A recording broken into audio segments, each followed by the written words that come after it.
ये आकाशवाणी है। प्रस्तुत है गिरिजा कुमार माथुर लिखित ऐतिहासिक नाटक कमल और रोटी। ये नाटक 1857 की सशस्त्र क्रांति की आशंकामयी पृष्ठभूमि पर आधारित है। मध्य 19वीं शती के उस युग में एक ओर तेजी से बदलते हुए इतिहास की पीठिका पर टूटती हुई सामंती पद्धतियां तथा तद्जनित गहरा सामाजिक असंतोष था, तो दूसरी ओर जनता में नई चेतना का उदय हो रहा था। नाटक का विशेष महत्व इस बात में है कि इतिहास प्रसिद्ध पात्रों से अलग सभी पात्र सामान्य जनता के उस वर्ग से लिए गए हैं जो इस क्रांति के अंधड़ में पड़े थे और जो वास्तविक अर्थ में क्रांति के परिचालक थे। साथ ही धर्म और राजसत्ता जैसी मध्ययुगीन संस्थाओं के माध्यम से जिस नई राष्ट्रीय चेतना का उदय हो रहा था, उसका भी चित्रण नाटक में हुआ है। सामान्य जनता के जिन पात्रों पर यह नाटक केंद्रित है वे हैं इंदर सिंह बुंदेला, बिपिन टंडन, सूबेदार लाल बहादुर, सुरेश बिहारी लाल, अमान खां, विपिन शर्मा, जोगन शोभा रानी, बैरागी विजय बोस, स्वर समर बहादुर सिंह, चंदन शाह कौशल बिहारी लाल, दरोगा Bakhshish Ali PC Banerjee, Turnbull J K Banerjee, parcel राजा जुत्शी, पहरेदार जगदीश स्वरूप सिन्हा, सोना इंदिरा वर्मा और मुंदर यूना पीटर्स। संगीत के स्वर हैं BN बिस्वास और प्रतिभा मुखर्जी के। नाटक का निर्देशन स्वयं गिरिजा कुमार माथुर कर रहे हैं। तो लीजिए प्रस्तुत है ऐतिहासिक नाटक कमल और रोटी। आज सुनिए इस नाटक की दूसरी और अंतिम कड़ी। एक कमल और रोटी मुझे भी मिले साईं। कमल और रोटी दोनों? अच्छा, दे भवानी। महाराज, आप तो देश देशांतर घूमते हैं, त्रिलोक की बात जानते हैं। ये हमारे देश में क्या हो रहा है? देख बच्चा, ध्यान से सुन। ऊपर देख, वो हरे लाल रंग की पूंछ वाला तारा देख रहा है? हाँ महाराज। जब एक युग खत्म होता है तब ये तारा निकलता है। इस तारे की आवाज मेरे कानों में आ रही। एक नहीं 100 सिंहासन इस वक्त उलटने वाले हैं और उसके बाद एक बड़ा सिंहासन उल्टेगा। धरती पर पाप का घड़ा भर गया है। कलिकाल में सब एक जैसे हो जाएंगे, कोई जात पात नहीं रहेगी, धर्म मिट जाएगा। तू देख रहा है कि फिरंगी मलेच्छ के राज में क्या हो रहा है। राजा रंग हो रहे हैं, उनके गहने कपड़े खुलेआम बिक रहे हैं, बादशाही नाम भर को रह गई है, पेशवे मिट गए। ठीक कहते हो। और अब देख क्या हो रहा है। तू पेट पालने को फौज में भर्ती हुआ था, दीन धर्म छोड़ने को नहीं। पर जो फौजी काले पानी पार जाएगा उसका दीन धर्म कहां रहेगा? ठीक है, नहीं रह सकता। और कलयुग में झूठ का राज होगा, यह भी मालूम है। जो सिपाही अब काले को से दूर जाएगा तो भत्ते का वादा होने पर भी भत्ता उसे नहीं मिलेगा, और जो आटा तुझे मिलेगा उसमें पिसी हुई हड्डियां खाने को मिलेगी। सिपाही की तनख्वाह 7 से 9 रुपए, सवार की 27 रुपए। तुम वीर बुंदेला और पुंगल पठान सिपाही और सवार, तनख्वाह मिलने पर दिल हवलदार और फिरंगी सार्जेंट आदि से ज्यादा बेईमानी से घूस में काट लेते हैं। कलयुग में बेईमानी और अनाचार होगा, ये लिखा है, सो हो रहा है। सब नेम नियम टूट गए, पृथ्वी मैया करवट लेंगी। और चर्बी के कारतूस, क्रस्तानी मदरसे, आग गाड़ी में छूत अछूत का साथ, जमीन जायदाद की हड़प, राव राजा रईसों का खात्मा, किसानों की बेदखली, 100 गांव उजाड़कर एक छावनी, एक नए शहर की बस्ती, घूसखोरी, जबरदस्ती, बेइज्जती, सीना जोरी, जूते की ठोकर, गाली, काले आदमी की नफरत, ये नए नेम नियम है। बाबा, आप तो बहुत जगह से घूमते आए होंगे, कुछ उत्तर के हाल बताइए। उत्तर में अकाल में गरज रहे हैं। मेरठ, दिल्ली, लखनऊ में चंडी ने विलेच्चों के खून से सिंगार कर लिया है। उनका एक बीज भी वहां की धरती पर नहीं छूटा। बिठूर, कानपुर, प्रयागराज, काशी, पटना, आगरा, जबलपुर, सागर, नागपुर और दूर विंध्याचल के पार, उत्तर से दक्षिण और पूरब से पश्चिम तक लाल जी वाली की मांग उठ रही है। जय काली। तो क्या एक झांसी ही बीच में अभागी रह गई है? यहां तो साक्षात दुर्गा ही आने वाली है। झांसी फिरंगी के कलंक से पवित्र होगी। झांसी को बचाओ। 3 दिशाएं बुला रही हैं, कालपी और बिठूर, ग्वालियर और आगरा, सागर और जबलपुर। अच्छा बच्चा, रमते जोगी एक जगह नहीं ठहरते। जय हो दुर्गे। हम पीछे नहीं रहेंगे। हमें भी रोटी तो भवानी, हमें कमल दो बाबा। दे दे कमल की रोटी भवानी। दे दे कमल की रोटी बाबा, दे दे कमल की रोटी बाबा, दे दे कमल की रोटी, दे दे कमल की रोटी बाबा, दे दे कमल की रोटी बाबा, दे दे कमल की रोटी। सूबेदार भैया, अब हम फरंगी की जबरदस्ती और नहीं सहेंगे। एक घड़ी भी नहीं। तुम हुक्म दो तो हम अभी हमला बोल इसी दम कमर बंद का सही है। बंदूकें भरी रखी है बारक में, अभी चलो। ठहरो, अभी आज रात नहीं, आज तय करेंगे कि किस तरह काम करना है, यहां से कहां जाना है। बाबा जी ने कहा था कि 3 दिशाएं बुला रही हैं, उसका बंदोबस्त करना है। बारक वापस जाने का बिगल बज रहा है लाल भैया। बिगल का हुक्म बजाना है या नहीं? हुक्म नहीं बजाएंगे। आज कुछ हो के रहेगा ऐसा लगता है। अमान खान दरोगा जी से वक्त तय करके अभी तक नहीं आए। इसी वक्त दरोगा जी से मिलना चाहिए। और बारक पहुंचने में देर हो गई तो कोर्ट मार्शल के लिए तैयार रहना चाहिए। आजकल साहब लोगों के तेवर बदल रहे हैं। कोर्ट मार्शल के पहले उन्हें छठी का दूध याद आ जाएगा। छठी का दूध याद करने का वक्त ही नहीं देंगे भैया। दाएं फेर और खत्म। चुटकी बजाते जितनी देर लगेगी बस। देखो देखो वो बग्घी किसकी आ रही है। ये तो चंदन साहब इधर आ रहे हैं। रोज रात को इसी बखत साहबों से मीठी बातें करके लौटते हैं। चंदन साहब आ रहे हैं, कुछ लोग इधर उधर बरत जाएं। चंदन सा आए या हरजू, अब हम किसी से नहीं डरेंगे। बिल्कुल नहीं। क्यों जबर करेंगे तो चटनी बन जाएगी। ठहरो, हमें ही बात करने देना, सब चुप रहना।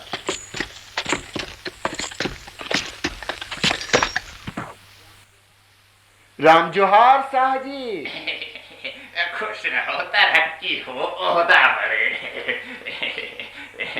कहो सूबेदार साहब, आज इतनी देर तक कैसे बाजार में हो? अच्छा, अभी पलटन बारक में वापस नहीं गया? ओहो, आज तो सब यहाँ दिख रहे हैं। गर्मी ज्यादा है आज, घूम रहे हैं। किसी का जा रहा है? अरे रे, बिगड़ते क्यों हो कुंवर जी? अरे हम तो पूछ रहे थे, यहाँ भीड़ भाड़ देखी तो ख्याल हुआ कि आज कोई खास बात तो नहीं है। खास बात? तो ये कहो कि खास बात का सुराग लगाने। कुछ नहीं शाह जी, कुछ नहीं। इंदर की बात का ख्याल मत कीजिए, इन्हें आज गर्मी ज्यादा चढ़ गई हम है। तो यही कहते हैं भैया कि गर्मी मत चढ़ाओ। हाँ, ज्यादा गर्मी से काम बिगड़ता है, सब बना बनाया धूल में मिल जाता है। हाँ। अरे भैया, शांति से काम करो, खाओ, कमाओ, तरक्की पाओ। ठीक कहा शाह जी, अपना अपना ख्याल ही तो है। लेकिन इंदर सिंह कहते हैं कि सिर्फ पेट भरना ही तो सब कुछ नहीं है, पशु पक्षी भी भर लेते हैं।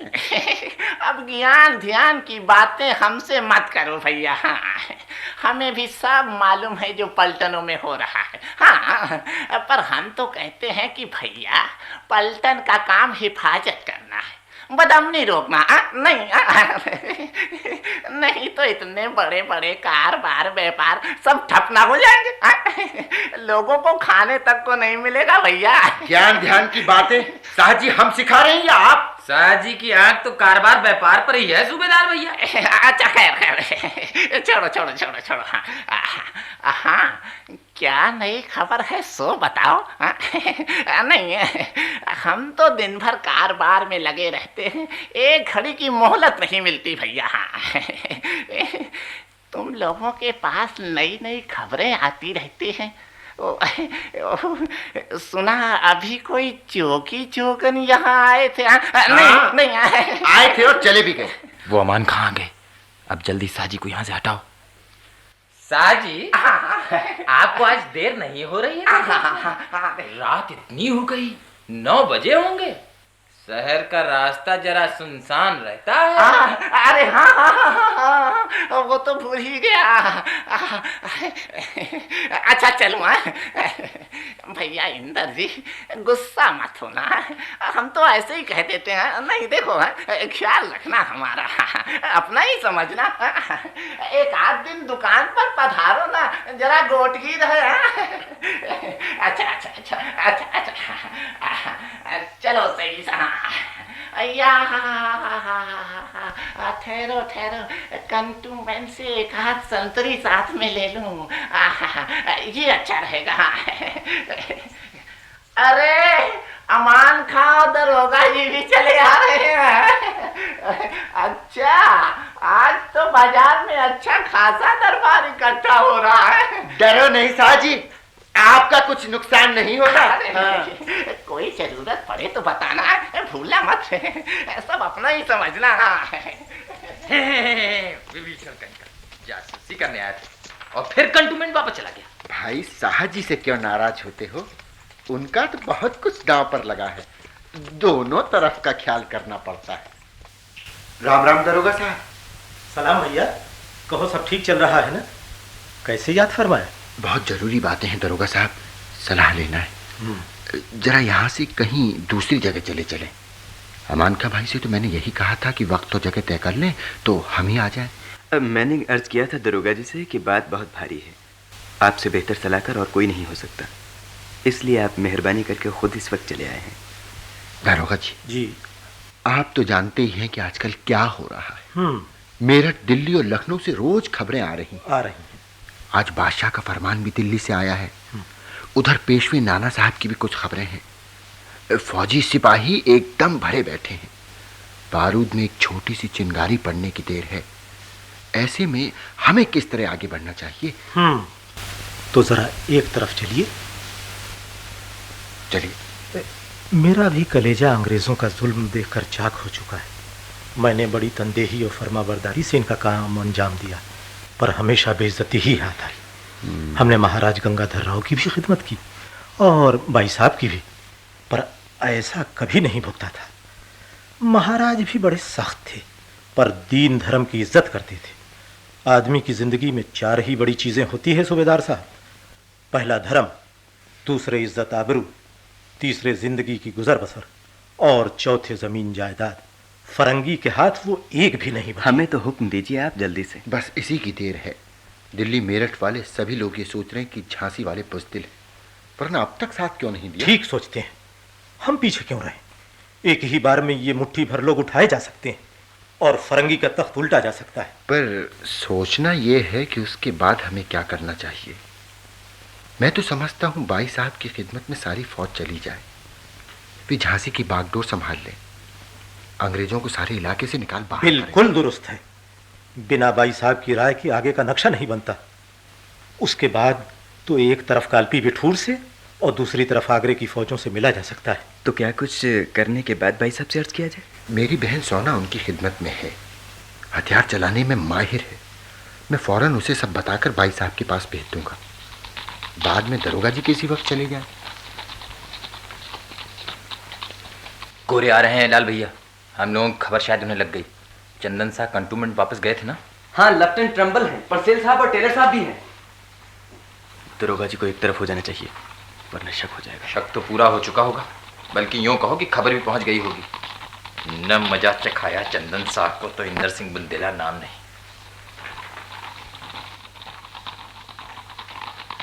तैयार हो जाओ लाल भैया, है कोई हथियार यहाँ? बंदूक मेरे पास है, मैं दरोगा जी के साथ आते वक्त ले आया था। दरोगा जी भी लाए। दरोगा जी की बंदूक मुझे दो, दरोगा जी पीछे रहे, हम 2 ही इन गोलों के लिए काफी हैं।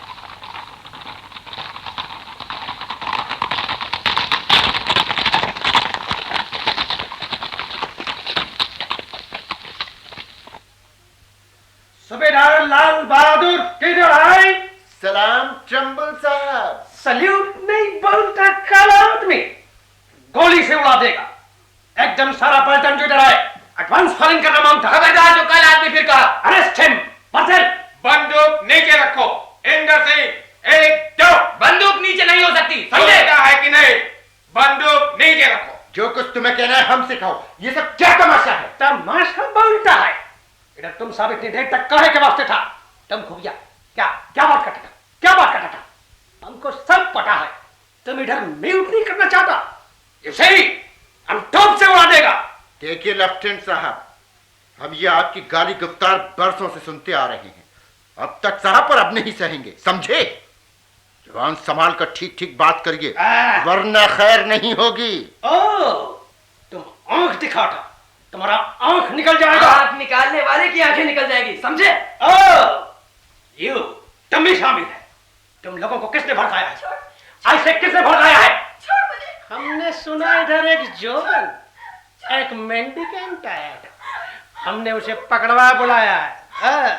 देखो वो आया था। ये क्या जोगन को घसीटे ला रहा है? टेलर साहब, ट्रम्बुल साहब, जोगन को फौरन छोड़ने का हुक्म दीजिए, वरना बहुत बुरा होगा। और बैरागी बाबा कहाँ है? बैरागी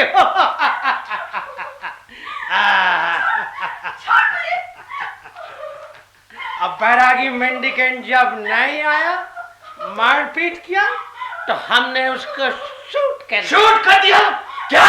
बैरागी बाबा को शूट कर दिया तुमने? ट्रम्बुल! जोगन आया, अच्छा है, मजेदार है। ट्रम्बुल, खबरदार जो जवान निकाली, वरना क्या? फसेल रेडी, वरना ये और जिले मरदूद। बस खबरदार, अब न चलाना उस गोरे पर, वरना जोगन के गोली लग जाएगी। दौड़कर पकड़ो उसे। गोली के बदले तलवार काम करेगी। धड़ कतारी। अरे एक झटके में गोरे की गर्दन ही इंदर सिंह ने उड़ा दी। शाबाश। चलो एकदम अब कंटोनमेंट चले, अब वरना खबर लगते ही हथियार एक नहीं मिलेगा। मैं सबको लेकर चलता हूँ। लाल, ये लो बंदूक। भैया तुम यहाँ देखना, सबको संभालना, मैं अभी आता हूँ।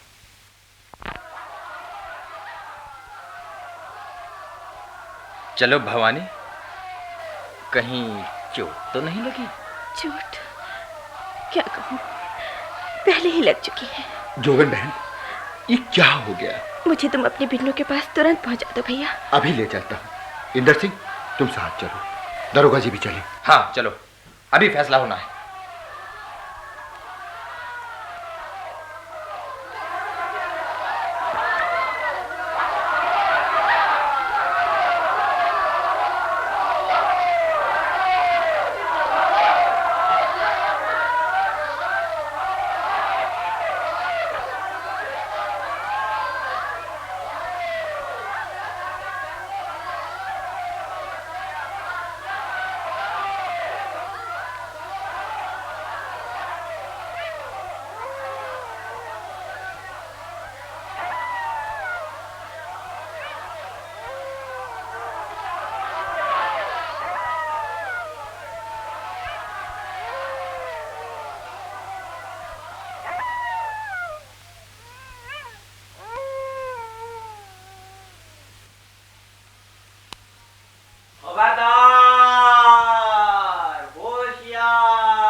भाई हम हैं जेल दरोगा बख्शीश अली, पहचानते हो?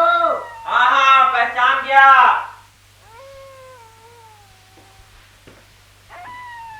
दरोगा साहब, इस वक्त कैसे, क्या काम है? अरे कौन, इमाम बख्श? हाँ दरोगा जी। ये सूबेदार लाल बहादुर, इनकी बहन सोना महलों में बाई साहब की खिदमत में, जानते हो? उनसे इन्हें फौरन मिलना है। अपने साथ में एक जोगन बाई है, उन्हें सोनाबाई के पास पहुंचाना है। रात में महलों पर किसी से मिलने की इजाजत नहीं है दरोगा साहब, आप तो जानते हैं। तो इस पर अंदर बहन बेटी से तो बिल्कुल ही नहीं। बहुत जरूरी काम है इमाम बख्श। जानते हो कितनी मुश्किलों से इन जोगन भाई को गोरों के फंदे से छुड़ाया है। सुना है आज पलटन ने गदर कर दिया, तब से खतरा और बढ़ गया है। महलों पर दोहरा पहरा है। गदर के बारे में ही महारानी बाई साहब को खबर पहुंचानी है। अच्छा, तब ठीक है। मैं दूसरे पहरेदार को यहाँ बुलाकर तैनात कर दूं, तब भीतर जाऊं। ठीक है। इंदर सिंह, तुम यहीं ठहरो, हम इधर खड़े हैं। सोना से कहकर इसी वक्त बाई साहब की आज्ञा लेना जरूरी है दरोगा जी। बिल्कुल ठीक है, ताकि सुबह से काम पूरा कर लिया जाए। पलटन में इसी वक्त गड़बड़ हो रही होगी, ऐसा लगता है। 2 गोरे मारे गए, उधर हमारा रहना जरूरी था। भाई साहब जाने क्या कहें। अरे कैसी बातें करते हो, वो तो ऊपर से चुप है, मौके की राह देख रही हैं। याद है उन्होंने मेजर इरविसन से क्या कहा था? अपनी झांसी नहीं दूंगी, झांसी उनकी है और रहेगी, वही हमारी मालिक है। कल फिरंगियों का सफाया करके चारों तरफ डोंडी पिटवा दी जाए कि आज से बाई साहब ही मालिक हैं। क्या ख्याल है? वो सब हम कर लेंगे। शहर पनाह की मोर्चाबंदी भी फौरन करनी होगी। बानपुर वाले राजा मर्दन सिंह, नवाब मादा, नाना साहब, तात्या टोपे, सबको मदद के लिए खबर देनी होगी। शहर में गोला बारूद, हथियार, रसद का इंतजाम करना होगा। वो सिर्फ हमें अपनी शरण में ले लें, बाकी तो जान लिया जाएगा। तो तुम्हारे कहाँ चोट लगी थी, बता दो जोगन। कहीं नहीं लगी। झूठ मत बोलो, अभी तो कहा था कि कहीं लगी थी। तो किसी को क्या लगी होगी कहीं? पहली बार तुम्हें देखा तो आंखें पथरा के रह गईं। बाबा ने कहा था बच्चा मन को कस, पर तुम्हारा तो मनवा बहुत उड़ता है। तो हम क्या करें, हर वक्त थोड़ा ही उड़ता है। अभी तक तो सिर्फ एक ही बार उड़ा है। उड़कर किधर चला गया? कहीं पास ही। वापस नहीं आया? नहीं आया, अब नहीं आएगा। तो किसी ने मंत्र से बांध कर रख लिया होगा। हाँ, काम रूप की चमकदार आंखों का मंत्र चल गया। बाबा रहे नहीं, अब मैं कहाँ जाऊंगी? अपना कहीं कोई घर भी तो नहीं। घर तो है, पर चूने चनखारी का नहीं है, और फिर वो दिखता भी नहीं। कहाँ है? इधर है, मेरे शरीर में बाई तरफ धड़क रहा है। हिलते धड़कते घर में कौन रहे? रहने वाला आएगा तो हिलना डुलना बंद हो जाएगा। और जो झांसी में गदर हुआ तो? देख ही चुकी हो सुंदर जोगन, पहली पूजा तो फिरंगी का सिर चढ़ाकर मैंने की है। गदर हुआ तो अपना चढ़ा दूंगा। तब एक नहीं 2 सिर। काल भवानी मांगेंगी तो अब 2 सिर साथ चढ़ेंगे। सच्ची? सच्ची। वहाँ छोड़ दो, लाल भैया आ रहे हैं। तैयार है ना? अभी सिर्फ रोटी दी थी तुम्हें। जिस दिन कमल भेजो तुम बाहर प्रलय मचाना, मैं भीतर किले से आग बरसाऊंगी। सुना, ये जोगन बाई है, बड़ी मुश्किल से आज इसकी जान बची। आप है ना, अब कुछ डर नहीं होगा। नहीं, डर तो पहले भी नहीं था। जान जाने के पहले मेरी कटार से उस फिरंगी की जाती। तुम तो साक्षात भवानी हो बहन। 2 भवानी मिल गई इंदर, अब तो सब विजय ही विजय है। मेरी तो छाती दुगनी हो गई भैया, अब हमारे सामने कोई नहीं टिक सकेगा। दारोगा साहब, ये है मेरी बिन्नू सोना। खुश रहो बेटी, आन पर आंच नहीं आए। बिन्नू, तो तुमने महारानी बाई साहब से पलटन की अरदास कही? क्या हुक्म दिया उन्होंने? भैया, अगर कलयुग में कहीं दुर्गा मैया का अवतार हुआ है तो अपनी बाई साहब में। उतनी ही दयालु है और समय पर उतनी ही चंडी। बाई साहब बहुत दिनों से फिरंगियों की चाल ढाल पर रख रही हैं। जब भी झांसी के हाथ से जाने की बात मन में आती है, मुंह उगते सूरज सा लाल हो जाता है। पर वे अब तक चुप रही, क्योंकि महल में हर तरह से घिरी हुई हैं। फौज कम है, हथियार साज सामान और भी कम है। थोड़े से बिलैती हैं जो हर वक्त जान देने को तैयार रहते हैं। पर इतने थोड़े से आदमियों से क्या हो सकता है भैया? जब तक और प्रबंध न हो जाए, जंग कैसे शुरू की जाए? वो तो हम सब कर लेंगे, बाई साहब बस आज्ञा दे दें। कल दोपहर तक सब इंतजाम हो जाएगा। सोना भाई, हमारी प्रार्थना बस उनसे कर दो। तुम पर बहुत भरोसा है उनका, तेरी बात को नहीं टालेंगी। टालने की बात ही नहीं, हम तो सब भरी बैठी हैं। बाई साहब ने सुंदर मुंदर हमें और बहुत सी बहनों को घुड़सवारी और युद्ध कला पूरी तरह सिखा दी है।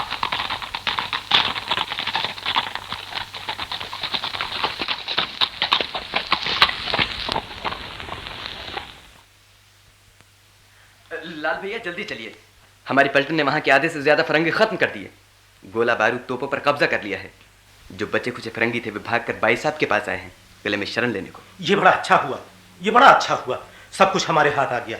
फौरन छावनी में चलकर सब कुछ हाथ में ले लेना चाहिए। सोना बहन, सोना, सोना कहाँ है? ये रही मैं मुंदर। क्या है, कोई खास खबर? इधर आओ जल्दी से। हाँ हाँ बताओ ना, क्या है? फिरंगी भाई साहब की शरण आए, स्कीन गॉर्डन डनलप साहब और उनकी बीवी बच्चे भी हैं। और भाई साहब ने क्या कहा, जल्दी बता। भाई साहब ने कहा हम शरणागत की रक्षा जरूर करेंगे, पर आगे क्या होगा सो भगवान जाने।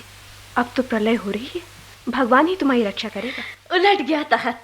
अब तक भाई साहब घिरे थी फिरंगियों से, अब फिरंगी घिरे हैं। लाल भैया। हाँ बिन्नू। गोरे लोग स्कीन गॉर्डन डनलप सब भाई साहब की शरण आ गए। दरोगा साहब भी सुन ले। कहाँ छिपे हैं? किले में है। किले की चाबी किसके पास है? वो तो सुंदर के पास है। वो हमें दे दो।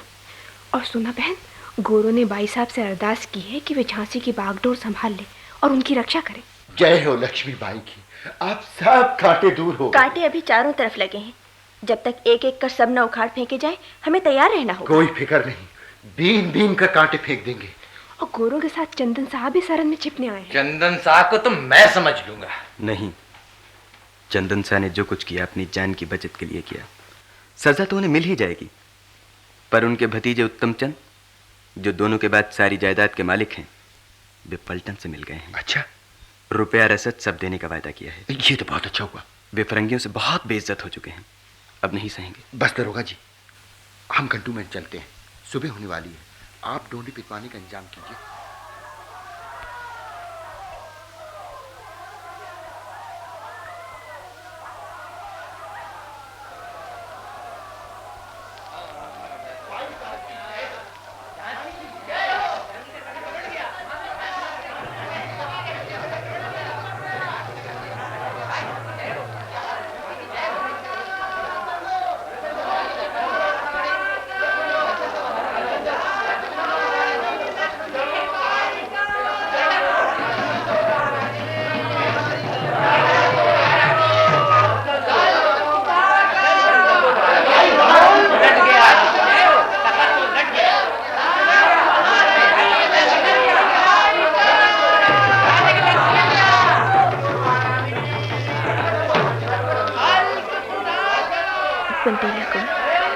बाबा कहते थे, एक तखत पलटेगा, दूसरा विराजेगा, कमल से तखत होगा, रोटी से रैयत फले फूलेगी। सो हो गया। धरती से भार उतर गया। भार उतर गया, अभी और उतरेगा। कमल और रोटी जहां तक जाएंगे, भार उतरता जाएगा।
अभी आप गिरिजा कुमार माथुर लिखित ऐतिहासिक नाटक सुन रहे थे कमल और रोटी, जो 1857 की सशस्त्र क्रांति पर आधारित था। संगीत निर्देशक थे सुरेंद्र नाथ बली तथा ध्वनि संयोजन कर रहे थे युक्तिभद्र दीक्षित। नाटक का निर्देशन स्वयं गिरिजा कुमार माथुर कर रहे थे। अभी आप इस प्रसिद्ध नाटक की दूसरी और अंतिम कड़ी सुन रहे थे।